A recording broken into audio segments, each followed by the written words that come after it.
You think you've got it rough when your heater breaks down for a day. Let me paint you a picture of what winter was really like back in medieval times. Imagine bone-chilling cold that seeps into your marrow with no modern insulation, no central heating, and death lurking around every corner. The winter months in medieval Europe weren't just uncomfortable, they were a savage battle for survival that claimed countless lives each year. Oh, and if you're enjoying these stories, I'd really appreciate a like or subscribe. Super curious where you're all listening from, so drop a comment with your location and what time it is there. Always blows my mind how people are falling asleep to this all over the world. All right, let's head back to medieval Europe during the Little Ice Age. Trust me, it's going to be quite a ride. But first, get comfortable. Seriously, adjust those pillows, pull up that blanket, because where we're going, you're going to want to be cozy. So, congratulations. You just woke up in a small village in northern England in the year 1350. The first thing you notice isn't the light. There isn't much of that on this grey November morning. It's the cold, a biting, damp chill that makes your bones ache. Not like your comfy bed right now with its temperature-controlled environment and fluffy duvet. Your eyes flutter open to rough-hewn timber beams overhead, blackened by years of smoke. The air smells of wood smoke, damp straw, and the earthy scent of the cattle penned in the adjacent section of your home. You're lying on a straw-filled mattress set on a simple wooden frame, piled with scratchy woolen blankets and whatever furs your family has managed to acquire. The cold has crept in during the night, and your breath forms small clouds in the dim light. As you roll over, straw crunches beneath you. Your siblings and perhaps a grandparent are huddled nearby for warmth. Outside, the wind whistles through the bare trees, and frost paints delicate patterns on the small, unglazed window openings covered with oiled parchment or wooden shutters. For the family of Thomas Fletcher, this particular morning carried extra weight. It was the feast of St. Martin, November 11th, traditionally marking the true beginning of winter. The last few weeks had been spent in frantic preparation, and now the real test would begin. Thomas sat up on the edge of the bed platform and winced as his feet touched the packed earth floor. At 43, he was considered an old man by medieval standards, and the cold made his joints protest. His wife Emma stirred beside him, but stayed beneath the warm blankets with their youngest daughter. Their son William, 14 and already considered a man, was stoking the remnants of last night's fire in the central hearth. "Looks to be frost again," Thomas said, peering through a crack in the wooden shutters. "Heavy one, too." "The pond was starting to freeze yesterday," William replied, carefully arranging kindling over the glowing embers. "Peter the miller says we're in for a hard winter." Thomas nodded grimly. The last few winters had been brutal. Ever since he was a boy, the winters seemed to be getting longer and colder. What he didn't know was that he was living through what modern historians would later call the Little Ice Age, a period of cooling that gripped Europe from the 14th to the 19th century. For ordinary people like Thomas, this meant shorter growing seasons, unpredictable harvests, and winters that tested the limits of human endurance. The global cooling of about 2 degrees Celsius might not sound like much to our modern ears, but for medieval farmers it was the difference between life and death. A successful fire was the first victory of each day. Emma joined her husband and son, wrapping a shawl tightly around her shoulders. She added a small log to the now crackling flames, careful not to use too much precious firewood too early in the season. "Margaret!" she called to their eldest daughter, who was still burrowed under the blankets. "Come help with breakfast." The day would be busy. Though the main harvest was complete, St. Martin's Day marked the traditional slaughtering time. Animals that couldn't be fed through the winter would provide meat for the coming months. Nothing would be wasted. Outside, the village was coming alive despite the cold. Smoke rose from the central hearths of each humble home. Most were similar to Thomas's, single-room dwellings with walls of wattle and daub. This construction technique, using woven sticks coated with a mixture of clay, straw, and dung, provided better insulation than you might expect. The thick walls and thatched roofs helped keep warmth in, though the lack of proper chimneys meant the houses were often smoky.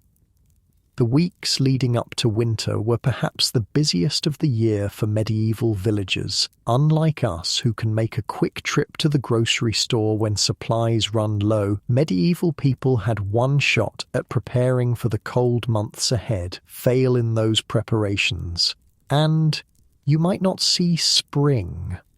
"William, make sure the woodpile is covered properly," Thomas instructed as they finished their simple breakfast of dark bread and ale. "The wood must stay dry." Firewood was life itself in winter. Each family needed several cords of wood to survive the cold season, and gathering it was a year-round task. Throughout spring, summer, and fall, villagers collected fallen branches and deadwood from the nearby forest. The lord of the manor allowed this by right of Estover, but cutting living trees was forbidden and could bring severe punishment.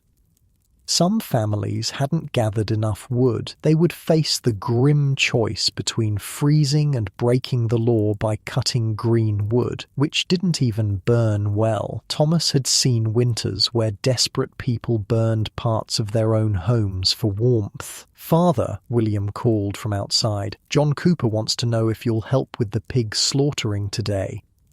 Thomas nodded. Martinmas, as the feast of St. Martin was known, traditionally marked the time when animals were slaughtered before winter. There simply wasn't enough fodder to keep all the livestock alive through the cold months. Only breeding stock and working animals would be spared. The village's preparations had been ongoing for weeks. Root vegetables had been dug up and stored in cool, dry places. Cabbages were harvested before the frost could claim them. Grains, the staple of medieval diet, had been threshed and stored in vermin-proof containers.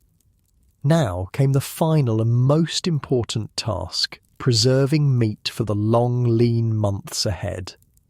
While Thomas headed to help with the slaughtering, Emma and her daughters faced equally important work. In their small garden plot, they gathered the last hardy herbs, rosemary, thyme, and sage, that would both flavour and help preserve winter foods. The apples had already been picked and stored, with the best specimens carefully wrapped in straw and placed in the coolest corner of the house. Medieval food preservation was an art form born of necessity. Without refrigeration, keeping food edible through winter required multiple strategies. Salt was the most valuable preservative, but it was expensive. The Fletcher family had traded a wool cloak Emma had woven for a precious small sack of salt earlier in the year, saving it specifically for preserving winter meat. "We'll salt half the meat," Emma told Margaret as they worked. "The rest we'll smoke. Make sure the herbs are completely dry before we store them." Salting meat involved rubbing cuts thoroughly with salt and packing them in more salt. Properly done, this would draw out moisture and create an environment where harmful bacteria couldn't grow. After a few weeks, the meat would be rinsed and could be cooked as needed throughout winter. Smoking was another effective method, hanging meat in the rafters where the constant smoke from the hearth would slowly cure it. By midday, the village was alive with activity. The smells of blood and smoke hung in the air as families processed animals for winter storage. Nothing would be wasted. Blood became puddings, intestines became sausage casings, fat was rendered for cooking and lighting. Bones would flavour soups and stews. The community aspect of medieval life became most apparent in these crucial moments. Families helped each other with labour-intensive tasks, sharing tools and expertise. The village's two elderly sisters, both widows, couldn't manage slaughtering on their own, so neighbours included their one pig in the day's work. In return, the sisters would spin wool through the winter months for those who helped them. As the short November day began to wane, Thomas returned home with their family's share of fresh meat. His clothes were blood-spattered, his hands raw from the cold work, but there was satisfaction in his face. The slaughtering had gone well. "We'll have enough," he told Emma quietly, so the children wouldn't hear the note of relief in his voice. Some years, the question of having enough food to last the winter hung like a shadow over every family. This year, the harvest had been adequate, if not abundant. That evening, as darkness fell by mid-afternoon, the family gathered around the central hearth. They enjoyed a rare feast of fresh meat, the parts that couldn't be preserved and had to be eaten immediately. The fire cast dancing shadows on the walls as William carefully split small pieces of kindling for the morning fire. "Tell us about the worst winter, Father," their youngest daughter Agnes asked, her eyes wide in the firelight. Thomas exchanged a glance with Emma. They both remembered the winter of 1315 when they were children. The rains had come early and stayed late, ruining crops across Europe. What followed was famine on a scale that decimated villages. Some said a quarter of the population died before spring brought relief. "Better to tell of the winter your grandmother faced as a girl," Emma interjected, not wanting to frighten the children with tales of the Great Famine, when the Thames froze so solid they held a fair on the ice. Thomas nodded gratefully and began to describe the winter of 1309. When for weeks the mighty river turned to solid ice. Merchants set up stalls on the frozen surface, roasted meats over fires built right on the ice, and people even rode horses from one bank to the other. The frost fairs were a rare bright spot in the otherwise grim reality of medieval winters. For most ordinary people, winter was a time of confinement, monotony, and ever-present danger. Yet humans are remarkably adaptable, and medieval communities developed intricate systems to survive the cold months. As the family listened to Thomas's stories, the wind picked up outside. Through the cracks in the door, they could see snowflakes beginning to swirl in the darkness. The first real snow of the season had arrived. "Time to bank the fire for the night," Thomas said, carefully arranging the logs to keep embers alive until morning. Starting a fire from scratch was difficult and time-consuming. Maintaining one was much easier. The family prepared for bed much as they had every night as the weather turned colder. Agnes placed hot stones, warmed by the fire and wrapped in rags, at the foot of the bedding. Extra clothing was layered over their sleeping garments. The shutters were checked to ensure they were secure against the wind. Thomas was the last to bed, taking a final look around their small home. The meat hung from the rafters, the carefully stored vegetables were safe in their cool, dry corner, and the woodpile was stacked nearly to the ceiling on one side of the room. They were as ready as they could be. As he settled beside Emma, pulling the rough woolen blankets and fur coverlet up to his chin, he listened to the wind howling outside. Winter had arrived in earnest, earlier than usual. The real test of survival was just beginning. Outside, the snow fell faster, blanketing the village in white. Medieval winters were a time of extremes, of biting cold and cosy hearths, of community cooperation and isolated hardship, of potential starvation and careful preparation. For Thomas Fletcher and his family, the next few months would test every skill, every resource, and every bit of resilience they possessed. The night deepened and the fire burned low. In homes across the village, families huddled together for warmth, their breath visible in the cold air despite the fires. As they drifted into sleep, no one knew exactly what challenges this winter would bring.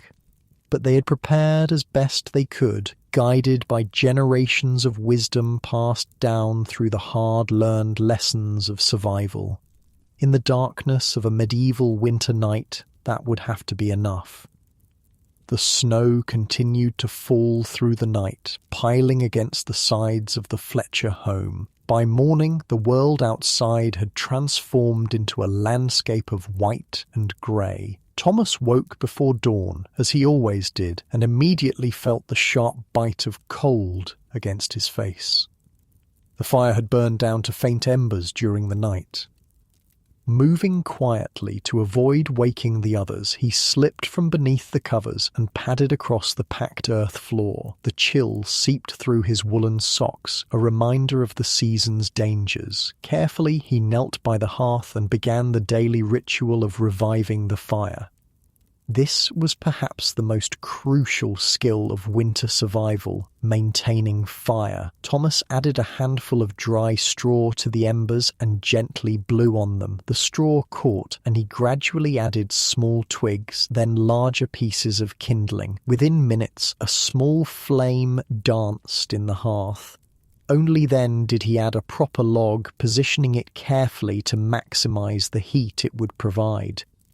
The Fletcher home, like most peasant dwellings of medieval England, was built with winter in mind. Though simple by our standards, these structures incorporated generations of wisdom about surviving the cold. The single-room cottage measured roughly 20 feet by 15 feet. Small enough to be heated by a single fire, but large enough to house the family and some of their animals during the coldest months.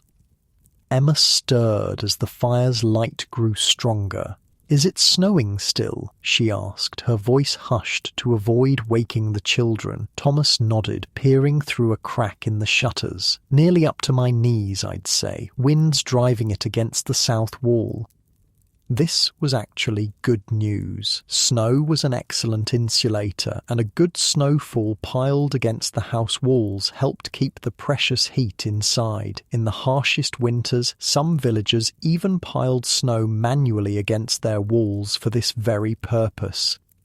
The walls themselves were constructed of wattle and daub, a framework of woven sticks, wattle, covered with a mixture of clay, straw, and sometimes animal dung, daub. This created a surprisingly effective insulation. The straw trapped air pockets, while the clay provided thermal mass that absorbed heat during the day and released it slowly at night.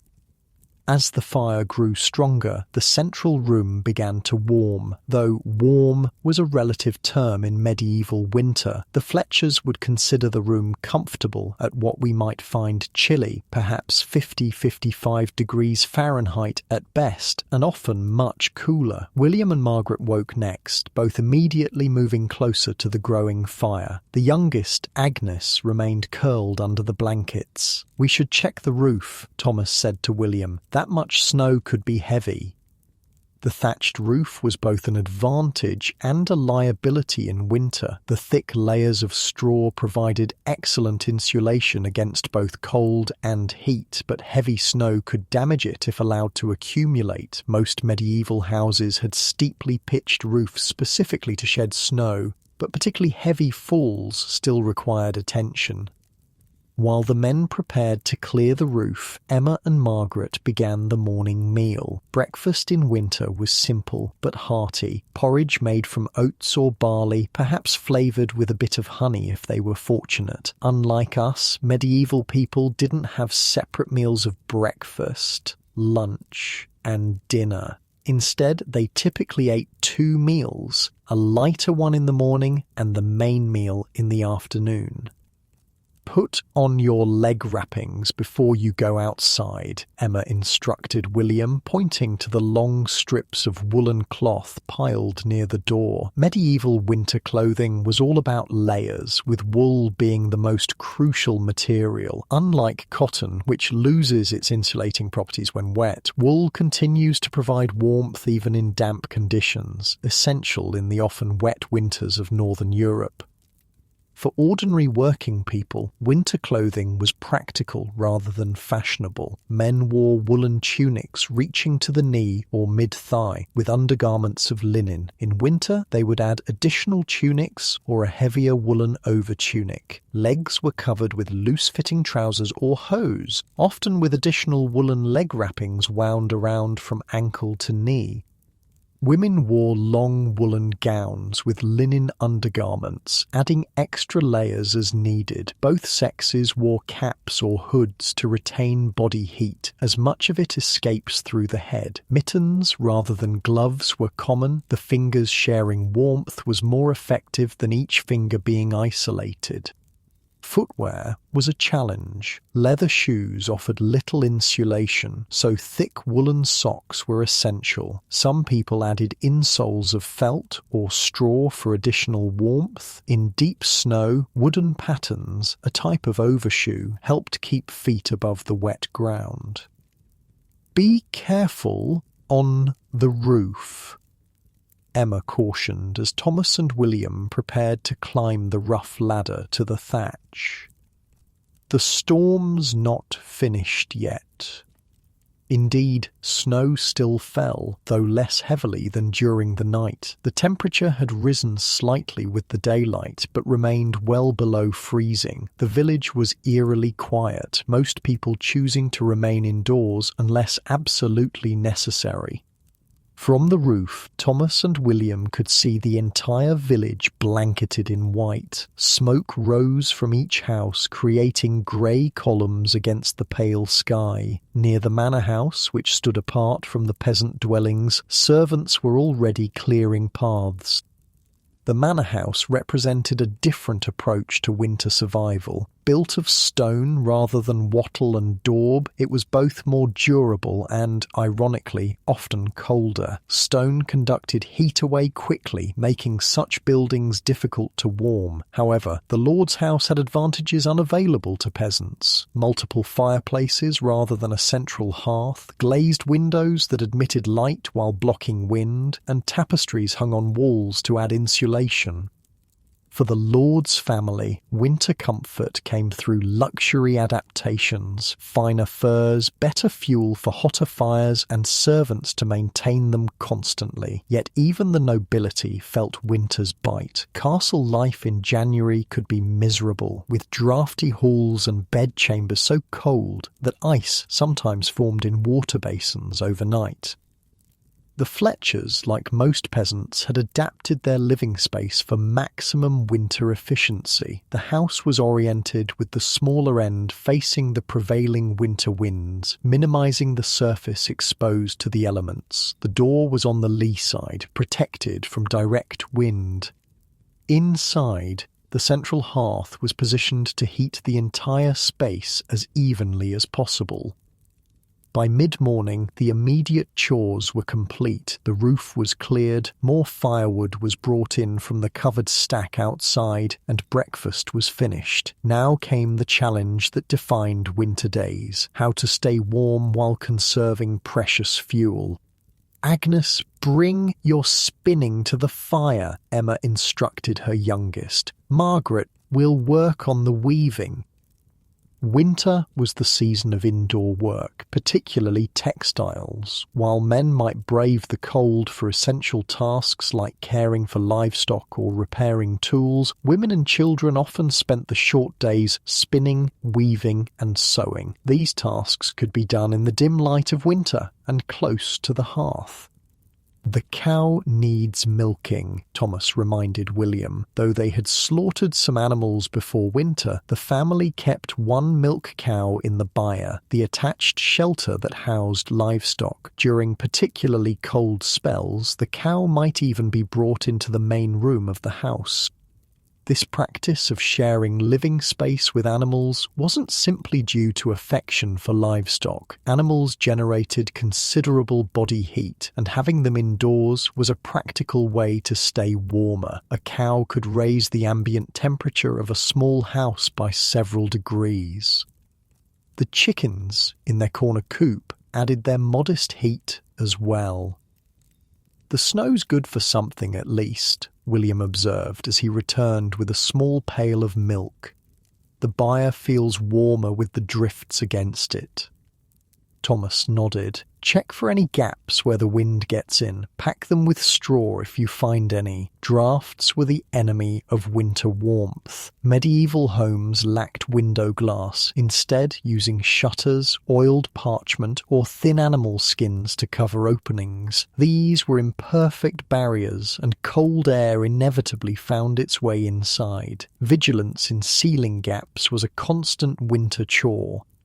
As noon approached, Emma added ingredients to the pot hanging over the fire. Winter meals centered around what had been preserved: dried beans, salted meat, stored root vegetables. Today's pottage contained a bit of salted pork for flavor, dried peas, onions, and turnips from the storage pit.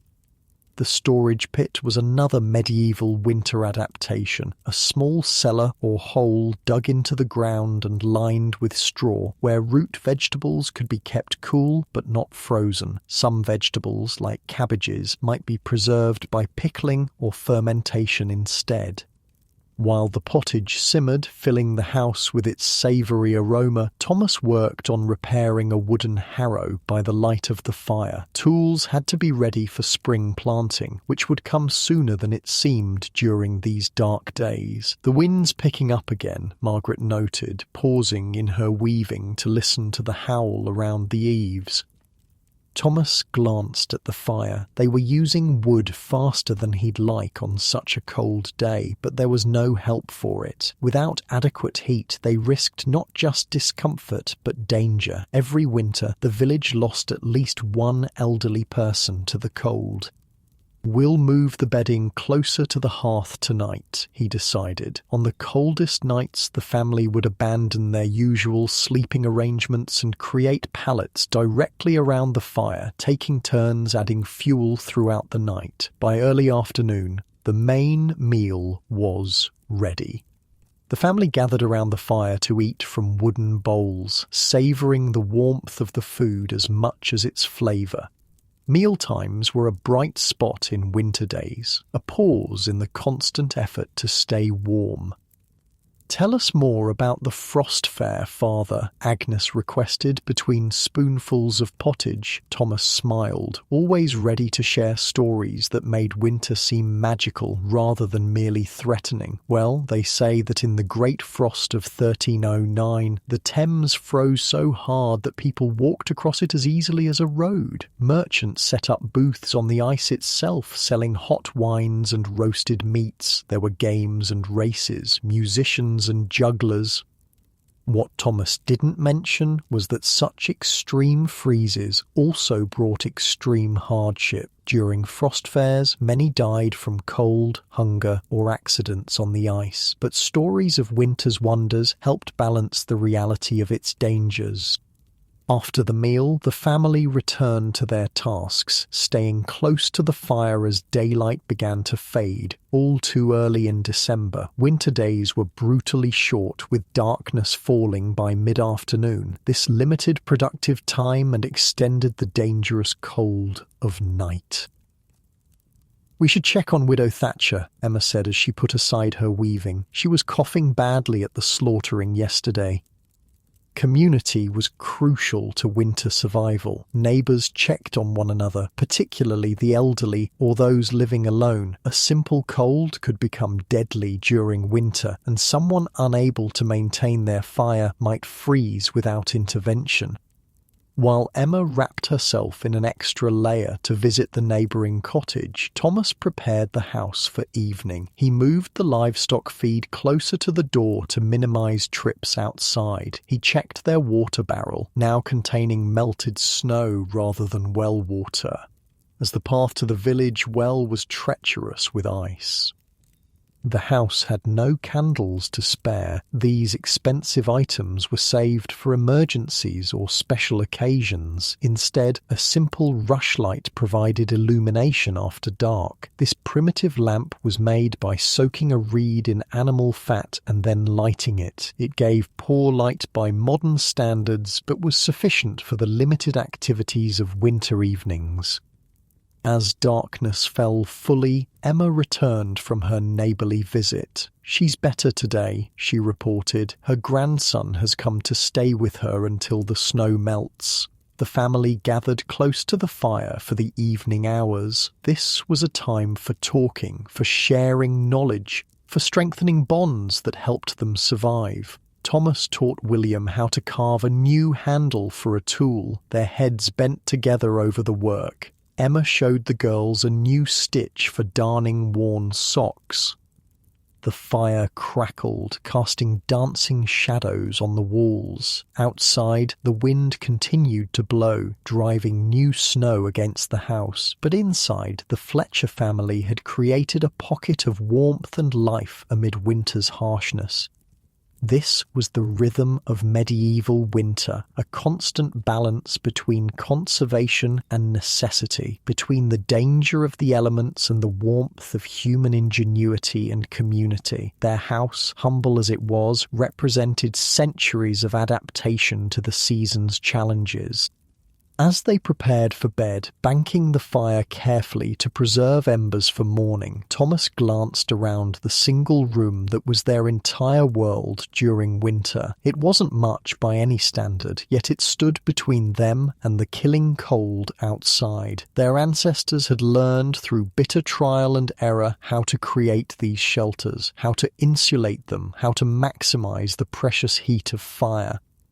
The snow continued to fall through the darkness, piling deeper against the walls. Within their simple home, the Fletcher family slept, warmed by fire, by wool, by shared body heat, and by the accumulated wisdom of generations who had faced and survived the medieval winter before them.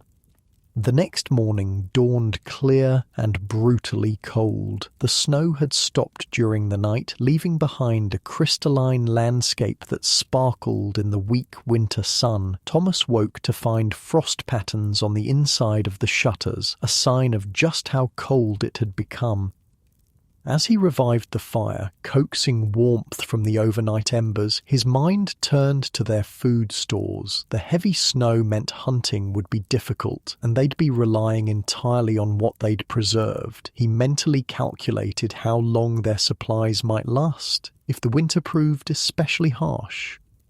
Food was the foundation of winter survival. In the feast or famine cycle of medieval life, winter represented the greatest challenge to staying nourished. The strategies developed to preserve and extend food supplies were ingenious, born of necessity and refined over generations.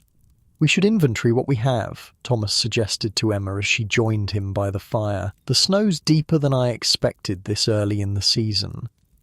She nodded, understanding his concern. "I'll check the storage pit after breakfast." The family's winter food was distributed across several storage locations, each suited to preserving different types of provisions. The most important was the storage pit, a small cellar-like space dug into the ground either inside the house or just outside it. Lined with straw for insulation, the pit maintained a temperature just above freezing, ideal for preserving root vegetables.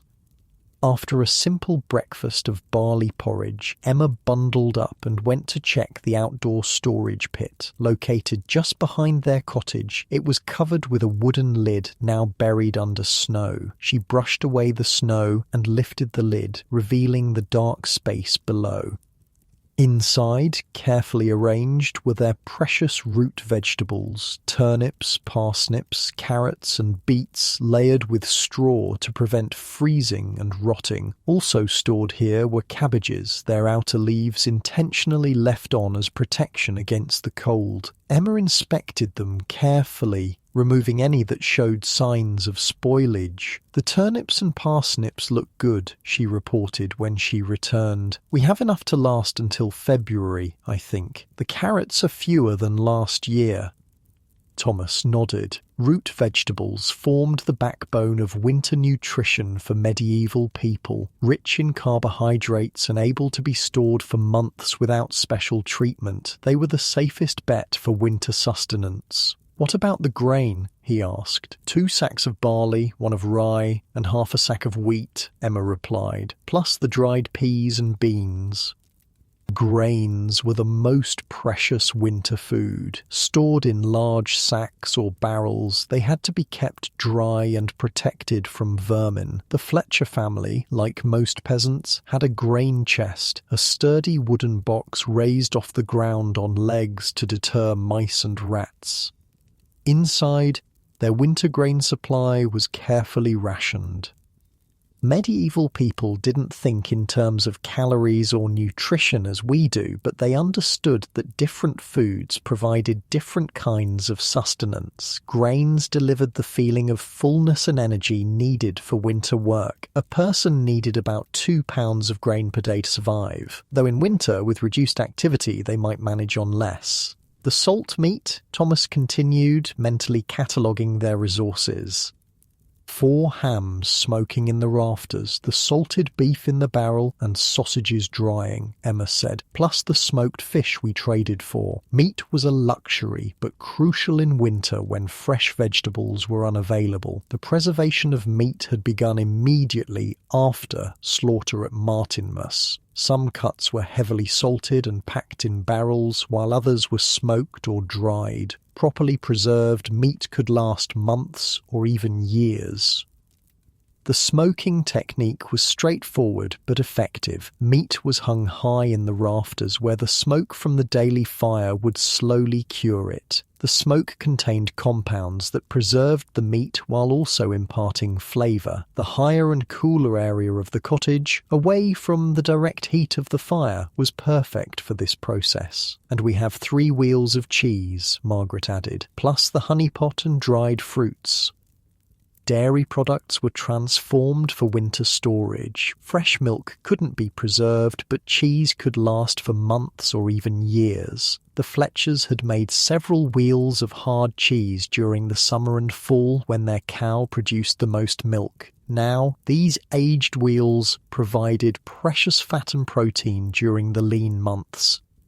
Thomas nodded, satisfied with the inventory. They had enough to survive a normal winter, though there was little margin for excess. The real challenge would come in late winter and early spring, the time known as the hunger gap, when stored foods began to run low but new crops weren't yet available. "We'll need to be careful with the grain," he said, "especially if this cold holds."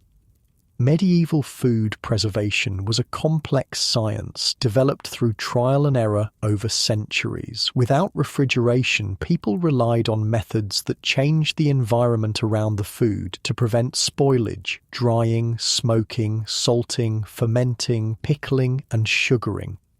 Each method had advantages and limitations. Drying removed moisture that bacteria needed to grow, making it perfect for fruits, herbs, and some vegetables. Smoking added compounds that prevented bacterial growth while drying the food. Salting drew out moisture through osmosis and created an environment hostile to microbes. Fermentation encouraged beneficial bacteria that prevented harmful ones from developing. Pickling in vinegar created high acidity that preserved vegetables. Sugaring, coating fruits in honey, sealed them from the air and prevented spoilage.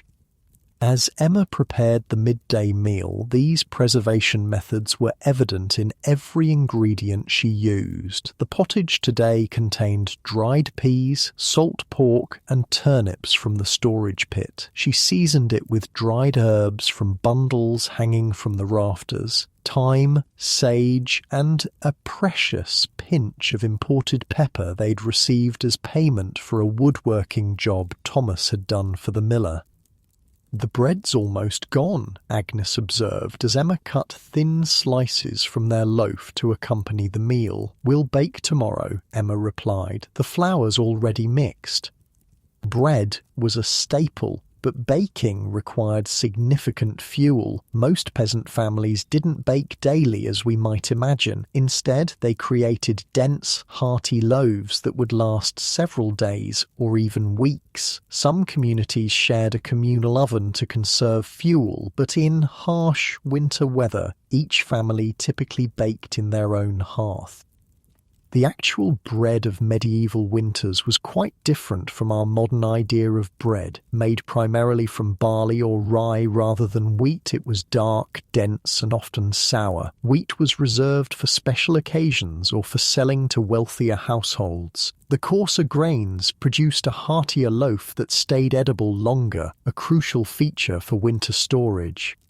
As they ate their midday meal, Thomas shared plans for the afternoon. "If the weather holds, William and I will check the rabbit snares. We might have fresh meat for tomorrow." Hunting provided an important supplement to stored foods, though winter made it challenging. Heavy snow limited mobility and game was scarcer and leaner. Still, rabbits, squirrels, and winter birds could be trapped or hunted, providing fresh meat to vary the monotonous winter diet. "Mind you stay on our common lands," Emma cautioned. "The Lord's Forester was asking about poaching just last week. The distinction was important. Peasants had rights to hunt small game on common land, but the forests belonged to the Lord, and hunting there, especially for larger animals like deer, was strictly forbidden. The penalties for poaching could be severe, from fines to mutilation or even death in extreme cases."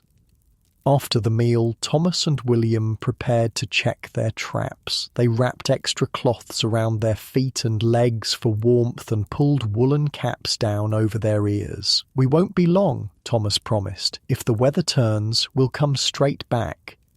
While they were gone, Emma and the girls continued indoor work. Food preparation in winter was a constant activity. Without modern conveniences, every meal required significant time and effort. The girls helped their mother grind grain for tomorrow's bread, turning the small hand quern, a simple stone mill, to produce coarse flour. "Why can't we use the miller's mill?" Agnes asked, her arms already tired from the effort. "The path's too dangerous with ice," Margaret answered before her mother could, "and besides, the miller takes a portion as payment. Indeed, the village mill, powered by water or wind, produced finer flour more efficiently than hand querns, but the miller charged for this service, typically about 1/16 of the grain brought for milling. In winter, when every handful of grain was precious, many families chose to grind their own, accepting the coarser texture to preserve their supply." The afternoon wore on, the weak winter sun already beginning to sink, though it was barely past midday. Emma stirred the pottage occasionally and set out ingredients for the next day's baking. From the rafters, she cut a small piece of salt pork to add flavour to tomorrow's meals. The preservation of meat required careful management. Once a piece was cut into, it needed to be used relatively quickly. The outer portions, more thoroughly dried or salted, were saved for later in the winter. This careful rationing ensured that preserved meats would last through the lean months. Thomas and William returned as dusk approached, bringing welcome news. 2 rabbits caught in their snares. This fresh meat would provide a change from the preserved foods they'd been eating and add valuable protein to their diet. "The snow's good for tracking," William reported excitedly. "I saw deer prints near the stream, though they were heading toward the Lord's forest." Thomas nodded but said nothing. In the harshest winters, when food ran dangerously low, some villagers risked poaching from the Lord's lands. It was a desperate measure, taken only when starvation threatened. For now, their stored provisions were sufficient. The rabbits were quickly skinned, the valuable fur set aside for later use. Nothing would be wasted. The meat would be cooked, the organs added to pottage, the bones saved for soup. Even the blood was collected to make a simple pudding. "We'll have rabbit stew tomorrow," Emma decided, hanging the cleaned carcasses from a hook near the hearth. The cool corner of the house would keep the meat fresh for a day or two. As evening settled in, the family gathered for their second meal of the day. Winter typically meant 2 meals rather than 3. The shorter days and reduced activity made this pattern practical, and it conserved food supplies. The evening meal was similar to the midday one. More pottage, though slightly thicker as it had cooked down through the day with the last of the bread. "The ale's running low," Thomas noted as he drained his wooden cup. "I've grain set aside for brewing," Emma assured him. "We can start a new batch tomorrow if the weather's not too cold." Ale was more than just a beverage in medieval winter. It was a significant source of calories and nutrition. Made from fermented grain, it provided carbohydrates and, importantly, was safer to drink than potentially contaminated water. Even children drank weak ale, though with lower alcohol content than that consumed by adults. The brewing process was another task that fell primarily to women. They would malt the grain, allowing it to sprout slightly, then dry it, crush it, and mix it with hot water to extract the sugars. Wild yeasts or remnants from previous batches would ferment the liquid, producing ale within a few days. After the evening meal, Thomas brought out a small jar of preserved berries, blackberries they'd gathered in late summer and preserved in honey. This rare sweet treat was rationed carefully, saved for occasions when spirits needed lifting or energy needed boosting. "Just a spoonful each," Emma said, serving the precious berries. "We need to make them last." The honey-preserved fruit was not just a treat, but a practical source of quick energy. The natural sugars provided an immediate boost, particularly valuable during the cold months when the body burned more calories simply staying warm. Honey itself was a valuable preservative and medicine used to treat coughs and minor wounds. As they enjoyed this small luxury, Thomas discussed plans for the coming days. "If the cold holds, we should slaughter one of the chickens," he suggested. "The old hen's not laying anymore, and she's eating grain we could use." Winter required such calculations, weighing the value of keeping animals alive against the resources they consumed. A chicken that wasn't producing eggs became a liability, consuming precious grain without providing return. Better to harvest the meat and save the feed for more productive animals. "We can make soup from the whole bird," Emma agreed, "with barley and the last of the onions." Soups and potages were the most efficient winter meals, extracting maximum nutrition from minimal ingredients. A single chicken could flavour several days' worth of pottage if used carefully. The carcass simmered repeatedly until every bit of flavour was extracted. As darkness deepened outside, the family prepared for bed. The day's food management, checking stores, preparing meals, planning usage had taken significant time and mental energy. In our modern world of abundance, it's difficult to imagine the constant calculations involved in medieval winter survival. Would the grain last until spring? Were the vegetables in the storage pit staying fresh or beginning to rot? Was the smoked meat curing properly? Should they use more salt now to preserve additional food, or save it for later in winter when fresh options disappeared entirely? These questions occupied much of the family's daily thoughts. The fire burned low as they settled in for the night. Outside, the temperature dropped further, stars glittering in the clear sky, a beautiful sight that promised dangerous cold. Inside, the Fletcher family slept, their bodies nourished by foods preserved through ancient methods, their survival dependent on the careful management of resources that had to last until spring brought renewal. Their relationship with food was intimate and urgent in a way modern people rarely experience. Each meal represented careful planning, each ingredient the result of preservation techniques refined over centuries of winter survival. In the quiet of the medieval night, as frost formed on the landscape outside, these stored foods were the difference between life and death. A week passed, each day following a similar pattern of survival. The Fletchers rose before dawn, rekindled the fire, tended to essential tasks, prepared and rationed food, and retired early as darkness claimed the short winter days. Outside, the snow remained deep, with frozen pathways beaten between houses by villagers' feet. On the 8th day after the first heavy snowfall, the church bell rang, calling the village to Sunday Mass. Despite the cold, attendance wasn't optional. Both religious obligation and community need drew people from their warm hearths to the stone church at the village centre. "Wear your best tunics," Emma instructed as the family prepared to leave, "and mind the ice on the path." Church was more than religious observance. It was the centre of medieval social life, especially in winter when fieldwork ceased. The stone building was perpetually cold, but the gathering of bodies provided warmth, and the shared experience offered comfort of a different kind. The Fletchers joined other families making their way through the snow. Everyone wore their finest clothes, though finest was relative, perhaps a tunic with minimal patches or a head covering with simple embroidery. Winter church attendance wasn't just about piety. It was a rare opportunity to see neighbours, exchange news, and maintain the community bonds essential for survival.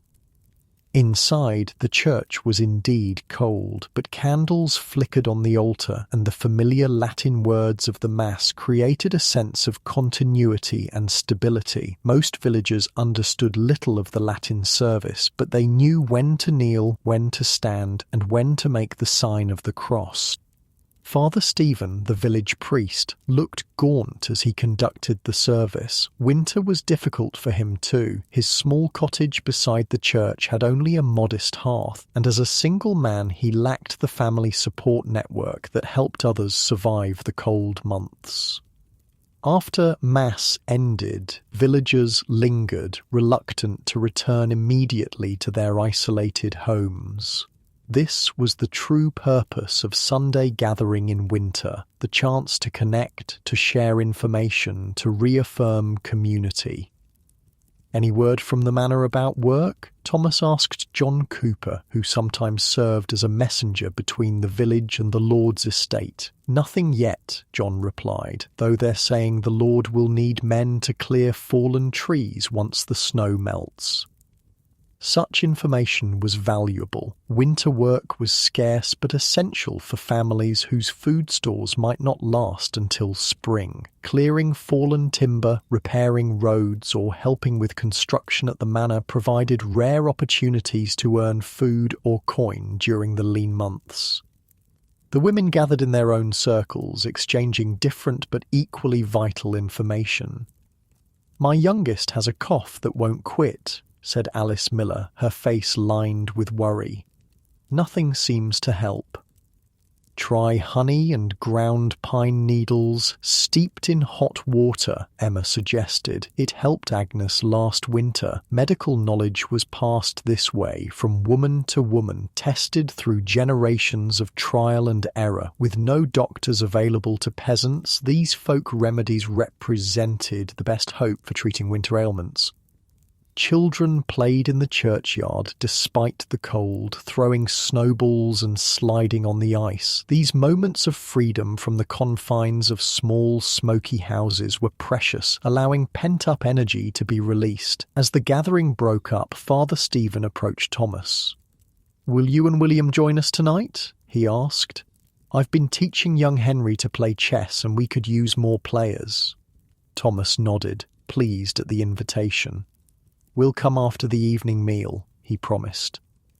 This was another aspect of winter community, small gatherings in different homes or at the church, providing entertainment and companionship during the long, dark evenings. Back at their cottage, Emma prepared the midday meal while Thomas added precious fuel to the fire.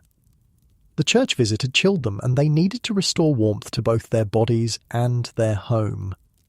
"Can we go to Widow Thatcher's tonight for stories?" Agnes asked as they ate. She promised to tell about the fairy rings last week. "If the weather holds," Emma agreed, "and if you finish your spinning first." Evening gatherings served multiple purposes in medieval winter. They allowed several families to share a single fire, conserving precious fuel. They provided entertainment when no other diversions were available. Most importantly, they maintained the social fabric of the village, strengthening bonds that might be called upon in times of need. As promised, Thomas and William headed to the priest's cottage after their evening meal. Wrapped in extra layers against the bitter night air, the snow squeaked beneath their feet, a sign of extreme cold. Above, the stars glittered in a clear sky, beautiful but foreboding. Clear winter nights were always the coldest. Father Stephen's cottage was modest, but contained luxuries unavailable to most villagers. A few precious books, a real glass window, though tiny, and a chess set carved from wood. The pieces were simple but recognisable, worn smooth from years of handling. "Welcome, welcome!" The priest greeted them, ushering them toward the fire. "Henry's already here, eager to show his new skills." Henry, the blacksmith's son, was 16 and uncommonly bright. The priest had taken an interest in him, teaching him to read simple Latin and to play chess, a game usually reserved for nobles and clergy.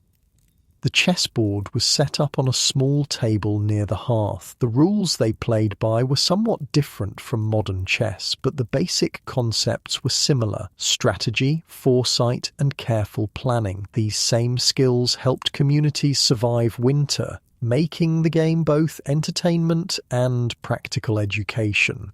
"The bishop moves only on diagonals," Father Stephen reminded William, who played less frequently than the others. "Like this." The men and boys played for several hours, the competition friendly but intense. Chess was more than a game. It was an escape from the monotony of winter, a chance to exercise minds that might otherwise dwell too much on the cold and hunger.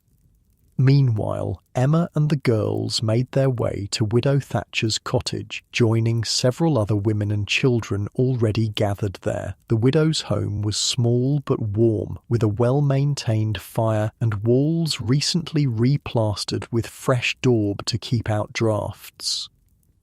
Come in, Chiara." The old woman greeted them. Despite her age and the recent illness, her eyes were bright with the anticipation of company. "We're just about to start." The cottage was crowded but cosy, with women sitting on benches, stools, and cushions made from straw-stuffed sacking. Most had brought some handwork, spinning, sewing, or mending that could be done while listening to stories. The practical never ceased, even during leisure time. "Tell us about the fairy rings," one of the younger children requested, echoing Agnes's earlier wish. The widow smiled, settling into her role as keeper of tales. "Well now, you all know the green circles that appear in the meadows in summer," she began. "They say those are where the fairies dance on Midsummer's Eve. But in winter, those same fairies go underground, and if you listen carefully on the stillest nights, you can hear their music beneath the snow." The children's eyes widened, imagining the magical world beneath the frozen landscape. The adults smiled too, not because they necessarily believed the tale, but because stories brought colour and wonder to the monochrome winter world. Storytelling was the primary entertainment of medieval winter evenings. With no books, television, or internet, the spoken word carried the community's history, values, and imagination. Stories connected listeners to a world beyond their immediate circumstances, a particularly valuable escape during winter confinement. "But you must never follow that music," the widow continued, her voice dropping dramatically. "For those who dance with the winter fairies are never seen again in the world of men." The story continued, weaving elements of old pagan beliefs with Christian morals, a common feature of medieval folklore. When it ended, another woman took up the role of storyteller, sharing a tale about a clever peasant who outwitted a greedy lord. This tale brought knowing smiles. Such stories of peasant triumph over authority were popular, but would never be told where the lord or his representatives might hear. The winter gathering was a safe space for such small rebellions of the imagination. As the evening progressed, the women shared not just stories but songs, work songs that normally accompanied summer labour in the fields, love ballads that had been passed down for generations, and religious hymns learned from church services. The music filled the small cottage, creating a warmth that went beyond the physical heat of the fire. Medieval songs were typically unaccompanied, sung in unison rather than harmony. The melodies were simple but memorable, designed to be easily learned and passed on through oral tradition. Like stories, they preserved community knowledge and values while providing entertainment during the long, dark evenings. In both the priest's cottage and the widow's home, the gatherings continued until the fires burned low. Then, reluctantly, the visitors prepared to return to their own homes. The short journey through the frigid night was the price paid for hours of companionship and entertainment. "Mind the path," Thomas cautioned William as they left the priest's cottage. "It's all ice now." The night had grown colder still, the stars brilliant in the black sky. Their breath formed clouds in the freezing air, and the snow crunched loudly underfoot. They walked quickly, eager to return to their own hearth. Emma and the girls were already home when they arrived, the cottage seeming especially dark and cold after the animated gatherings they'd all enjoyed. Thomas quickly revived the banked fire, adding fuel carefully measured to last until morning. "Did you win at chess?" Emma asked as they prepared for bed. "Father Stephen always wins," William replied with a good-natured shrug, "but I lasted longer this time." "And the widow's stories?" Thomas asked his daughters. Agnes launched into an enthusiastic retelling of the fairy ring tale, her eyes still wide with wonder. Margaret, at 14, pretended greater sophistication but listened intently to her sister's narration. This sharing of experiences was itself a form of entertainment, extending the pleasure of the evening gatherings. Each family member had different stories to tell, different songs they'd heard, different news they'd gathered. The next day brought another dimension of medieval winter entertainment. A travelling peddler arrived in the village, his pack laden with small goods from distant markets. Such visitors were rare in winter, when roads were often impassable, making his arrival a significant event. Word spread quickly, and villagers gathered in the open area near the church to see what he offered. The peddler, a short man with a weather-beaten face, displayed his wares on a piece of cloth spread over the snow. Ribbons, needles, simple jewellery, spices, and small tools.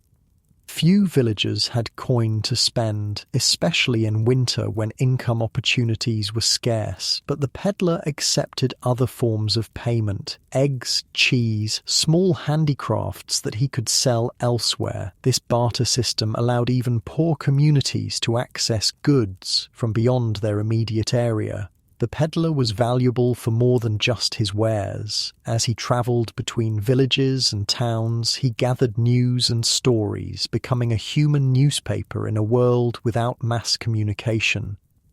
"They say the river's frozen solid 10 miles north," he reported to the gathered villagers, "and food's growing scarce in the town. You're better off here with your own stores." Such information helped communities gauge their relative situations and prepare for challenges that might be heading their way. If famine or disease was reported in nearby areas, villages could limit travel or ration supplies more carefully.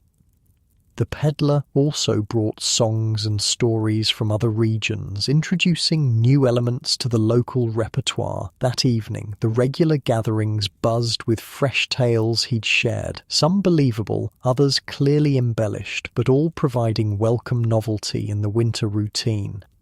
2 days later, the village experienced another form of winter entertainment, one with deeper religious significance. January 6th marked Epiphany, the celebration of the Magi's visit to the infant Jesus. This important church feast provided a break in the winter monotony and a chance for structured communal celebration. The day began with a special mass, the church decorated with evergreen boughs, symbols of life persisting through winter. After the service, the village held a modest feast in the churchyard. Each family contributed what they could: a loaf of bread, a small piece of cheese, some preserved fruit or meat. By modern standards, it was a humble meal, but in the context of winter scarcity, the shared feast represented abundance and generosity. Children received special treats, perhaps a bite of honey cake or a small sweetmeat saved specifically for this occasion. The Epiphany celebration included the selection of a bean king, a tradition in which a bean was hidden in a special cake, and whoever found it in their portion became king for the day. This year, the honour fell to 12-year-old Peter, the miller's son, who received a paper crown and the right to make playful royal commands to the other villagers. Such reversals of normal social order were common in medieval festivals, providing an outlet for tensions that built up in hierarchical societies. For one day, a child could playfully command adults, creating laughter and lightening the winter mood. The celebration included simple games, sack races on the packed snow, contests to see who could slide furthest on the ice, and blindfolded games where players tried to hit a suspended pot with a stick. The prizes were nominal, perhaps an extra portion of the feast or a small handicraft. But the real reward was the break from routine and the shared experience of play. As darkness fell, the celebration moved indoors to the larger homes in the village, where people continued to socialise until late in the evening. Candles were lit, a rare extravagance saved for special occasions, and music filled the winter night. For the Fletcher family, like all medieval households, these community entertainments provided essential balance to the hardships of winter. The shared stories, games, music, and celebrations created resilience, helping people endure cold, scarcity, and darkness by reminding them they were not alone in their struggles. As they walked home from the Epiphany feast, stars once again brilliant overhead, Thomas put his arm around Emma's shoulders. "A good day," he said simply.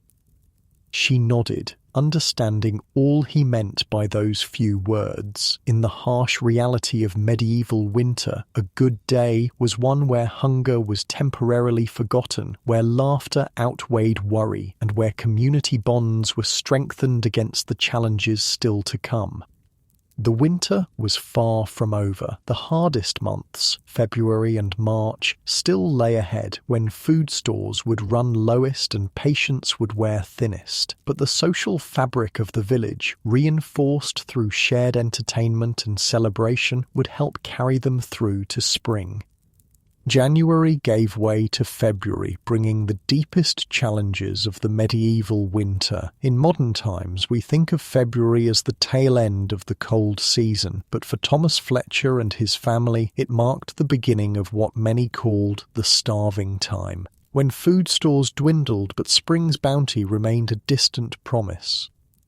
The morning of Candlemas, February the 2nd, dawned grey and forbidding. Thomas woke with a heaviness in his chest that had nothing to do with the weather. As he kindled the day's fire from carefully preserved embers, he calculated their remaining supplies once more. "The grain is low," he told Emma quietly when she joined him. "We have perhaps 3 weeks of full rations. Then we must stretch it." She nodded, unsurprised. This was the rhythm of medieval winter: abundance at its beginning, careful management in its middle, and potential scarcity at its end. The period from February until the first spring harvests in May or June was historically the most dangerous time of year. "The dried peas will help," she said. "And we still have 2 wheels of cheese." Thomas appreciated her practical response. There was no point in dwelling on what couldn't be changed. The food they had preserved in autumn was what they had. No more could be acquired until spring brought new growth. As if to emphasize the challenges ahead, 6-year-old Agnes woke coughing, her small face flushed with fever. "Not again," Emma murmured, going to feel her daughter's forehead. The little girl had suffered from winter coughs for as long as she'd been alive, each cold season bringing at least one bout of respiratory illness. Medieval people didn't understand germs or viruses, but they recognized patterns. Winter confinement, multiple people living in close quarters, breathing smoky air with limited ventilation, inevitably led to illness. Children and the elderly were most vulnerable, and every winter claimed lives from pneumonia, influenza, and other respiratory diseases. Emma immediately began treatment based on generations of folk medicine. She steeped pine needles in hot water to create a tea rich in vitamin C, though she wouldn't have understood the chemistry. She mixed honey with herbs to soothe Agnes's throat and suppress her cough. Most importantly, she kept the child warm and encouraged her to drink frequently. "Should we call for Father Stephen?" Thomas asked, concern evident in his voice. The priest served as the closest thing to a doctor available to peasant families. Emma considered, placing her hand on Agnes's chest to feel her breathing. "Not yet," she decided. "The fever isn't too high and her breathing isn't laboured." This assessment, watching carefully for the difference between a common winter illness and a life-threatening one, was a crucial skill for medieval parents. Without modern medicine, they relied on observation, experience, and inherited knowledge to determine when an illness required intervention beyond home remedies. The family adjusted their routine to accommodate Agnes's care. Margaret took over more of the household tasks, while William assumed additional responsibilities outside. Thomas checked their store of dried herbs, making sure they had enough of the plants traditionally used to treat winter coughs. Medieval medicine combined practical remedies that often had real medicinal properties with religious and superstitious elements. Emma might brew a tea using herbs with genuine medicinal effects while also placing a blessed candle near Agnes's bed. Thomas might apply a poultice of effective medicinal plants while saying prayers for healing. In their world, the physical and spiritual aspects of healing were inseparable. By the next day, Agnes's fever had broken, though her cough persisted. Emma continued treatments, adding a cough syrup made from honey, herbs, and a small amount of their precious store of ale. The alcohol helped extract beneficial compounds from the herbs, while also having mild sedative properties that helped the child rest. While Agnes recovered, the rest of the family faced the ongoing challenges of late winter. The woodpile had diminished significantly, requiring Thomas and William to venture into the forest for more fuel. This task was more difficult than it had been in autumn. Snow made travel arduous, and the most accessible deadwood had already been collected. "We'll try near the old oak," Thomas decided, as they set out with hand sleds to haul whatever wood they found. There were some fallen branches there that were too green earlier in the season. They might be dry enough now. Firewood quality declined as winter progressed. The best, driest wood was used first, leaving greener or partially rotted pieces for late winter. These burned less efficiently and produced more smoke, adding to the discomfort of indoor confinement.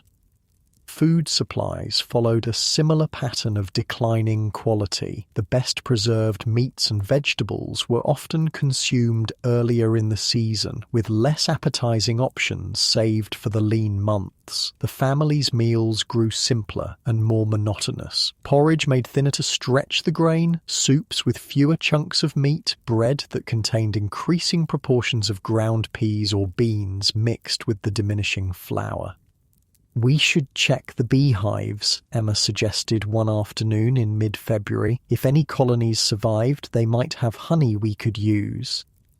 Beekeeping was an important aspect of medieval agriculture, providing both honey for sweetening and preservation and beeswax for candles. Most hives remained dormant through winter, with bees clustering inside for warmth. A healthy hive might contain surplus honey that could be carefully harvested even in winter, though beekeepers left enough for the colony to survive until spring flowers bloomed.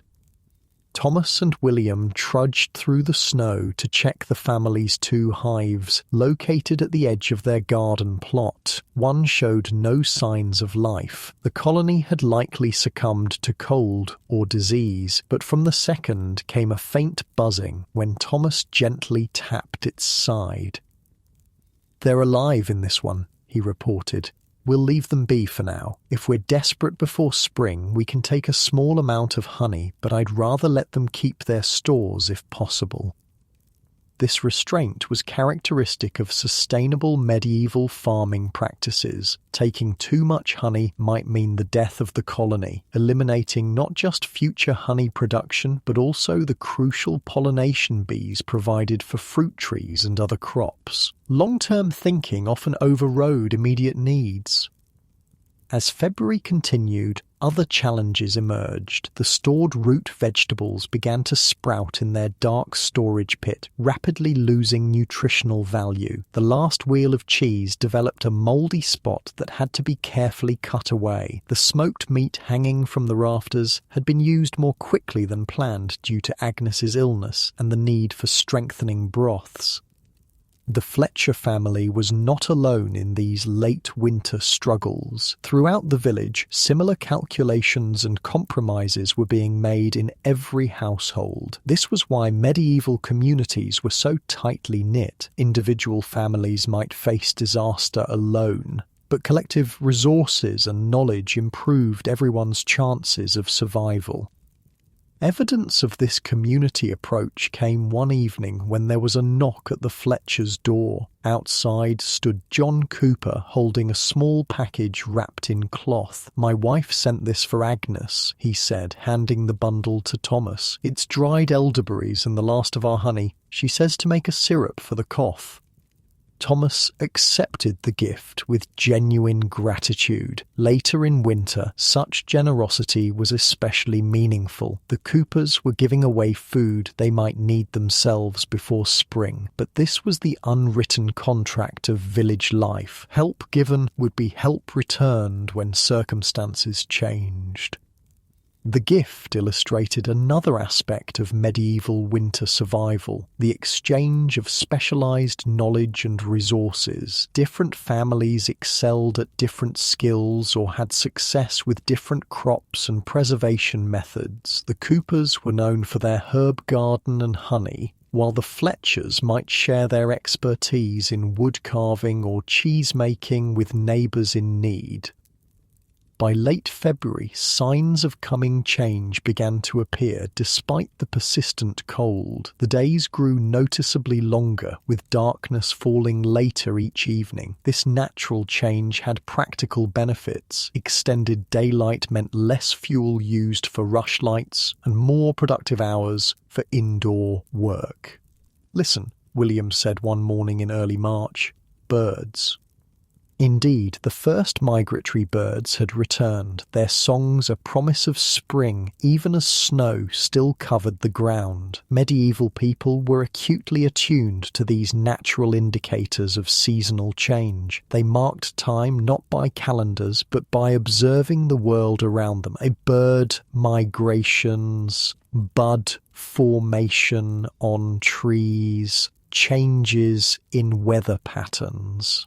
"We should check for willow catkins," Thomas suggested. "If they're emerging, we can make willow tea for Agnes's cough." Certain plants, like willow, produced their first growth while winter still held sway. These early signs of life weren't just symbols of hope, but practical resources. Willow contains salicin, a compound similar to aspirin, making it an effective treatment for pain and inflammation. Another example of how medieval folk medicine often had valid scientific foundations. As March progressed, the challenges of winter continued, but with an important psychological difference: the visible promise of eventual relief. Snowdrops pushed through the melting snow in protected areas. Ice began to break up on the village pond. The quality of light changed, becoming brighter and warmer even on cold days. These signs allowed the family to begin planning for spring activities. Thomas inspected and repaired farm tools that would soon be needed for ploughing and planting. Emma sorted through saved seeds, identifying what they had for the new growing season. William prepared fishing lines and hooks for when the streams became accessible again. "We should expand the garden this year," Thomas said during an evening meal of thin barley soup. "Plant more beans and peas. They kept well and filled our bellies this winter." This kind of reflection and planning was a crucial benefit of the winter season. Despite its hardships, winter provided time for medieval families to evaluate what had worked well and what needed improvement. Without the constant pressure of field work, they could develop strategies for the coming year based on their recent experiences. The transitional period between winter and spring, roughly from mid-March through April, brought its own unique challenges. The weather became highly unpredictable, with warm, spring-like days followed by brutal cold snaps. Melting snow created mud that made travel difficult and increased the risk of flooding in low-lying areas. Food supplies reached their lowest point during this transition. The Fletchers, like most families, had exhausted most of their stored provisions, but couldn't yet harvest new crops. This was the true hunger gap, the dangerous weeks when medieval communities were most vulnerable to starvation. "We'll thin the porridge more," Emma decided, as she assessed their remaining grain in late March, "and send William to check the early fishing spots. The ice might be breaking up enough for him to catch something." Strategies for surviving this final phase of winter included reducing portions, extending meals with foraged plants as they became available, and pursuing fresh food sources like fish as soon as seasonal conditions allowed. Hunting improved as animals emerged from winter hibernation or returned from migration, though game remained lean after the scarce winter months.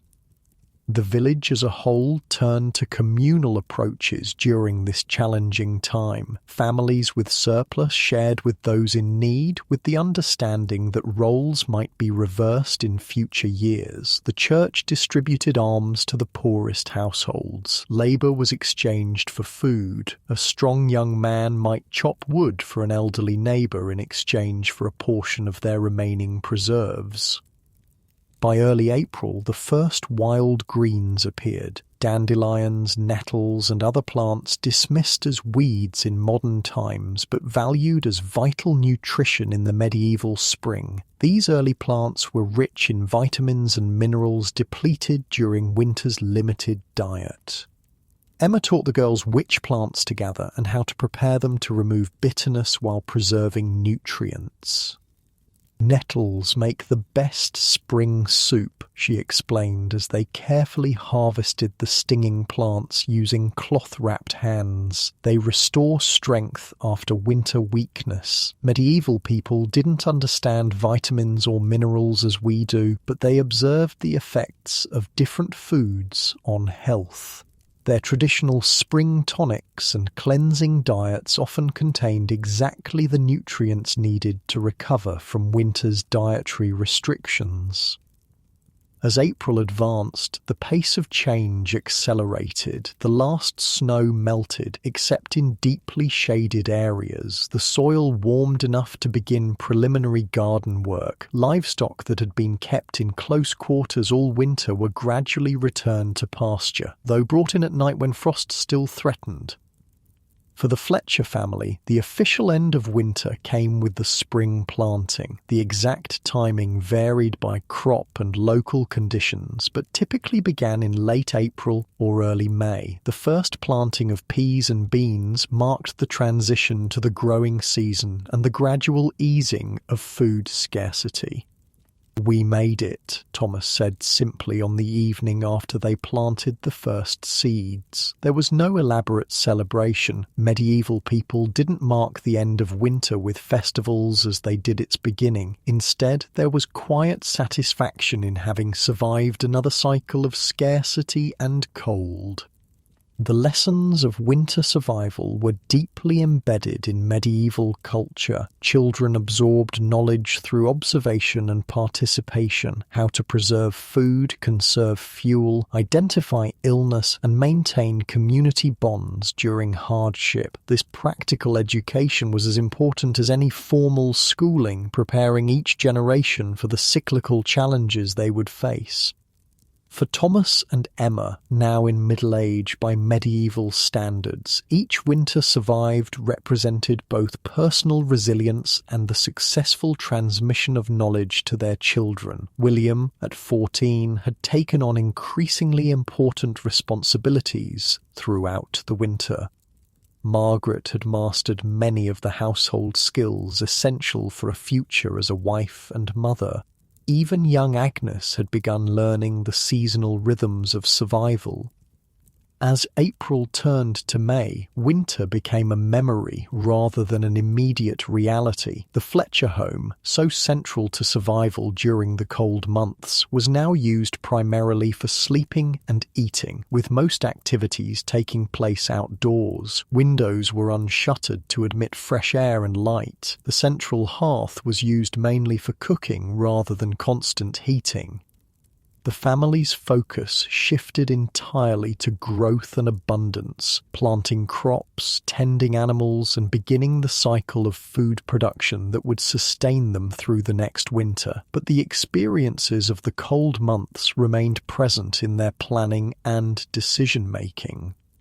Each farming choice was made with winter in mind: which crops stored best, which animals could be maintained through scarcity, how much fuel would be needed when cold returned. This constant awareness of winter, even in summer's abundance, was perhaps the most profound difference between medieval life and our modern experience. Today, we move between seasons with relatively little preparation, our basic needs met regardless of weather. For Thomas Fletcher and his family, the shadow of winter was always present, influencing every aspect of their lives throughout the year. As we lie in our temperature-controlled homes with groceries available year-round and medical care just a phone call away, it's worth reflecting on the ingenuity, resilience, and community cooperation that allowed our ancestors to survive the brutal reality of medieval winters. Their lives were harder than we can truly imagine, yet they found ways not just to endure, but to create meaning, preserve knowledge, and even find joy amid the greatest challenges. The medieval winter required physical strength, practical knowledge, careful planning, and social cooperation, qualities that remain valuable even in our technological age. As we drift towards sleep in our comfortable beds, perhaps we can appreciate anew the warmth, safety, and abundance that would seem miraculous to Thomas Fletcher and his family. And with that, close your eyes and drift off to sleep.